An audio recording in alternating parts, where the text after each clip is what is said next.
پشت سر من شما میتونید میدون اروپا رو ببینید در مرکز شهر تفلیس و توی میدون اروپا پر هستش از هدایایی که کشورهای اروپایی دادن به کشور گرجستان که یکی از جالب‌تریناش همین دیواری هستش که کنار من میتونید ببینید. این دیوار بخش از دیوار مشهور برلین هستش که زمانی که آلمان دو تیکه شرق و غربی تقسیم شده بود و برلین هم دو نیم شده بود، این دیوار سالهای سال سمبل آزادی‌خواهی و مخالفت با جنگ بود و تخریبش یه جورایی آرمان دنیای بدون جنگ و بدون نفرت و بدون کینه بود که یک بخشش رو سال 2017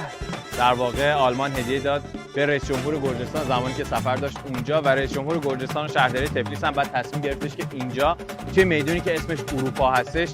قرارش بده که دور تا دور این میدون هم میبینید که تمام پرچم‌های اتحادیه اروپا کنار پرچم گرجستان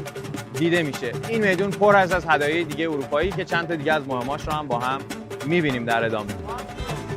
توی میدون اروپا هستیم و هدیه جالب دیگه که یکی از کشورهای اروپایی داده به کشور گرجستان و پشت سر من میتونید ببینید دو تا عقربه ساعت هستش. این دو تا عقربه ساعت هدیه ایتالیا بوده به کشور گرجستان و یه سمبل و نمادی است از اینکه ما ثانیه شماری میکنیم برای پیوستن گرجستان به اتحادیه اروپا.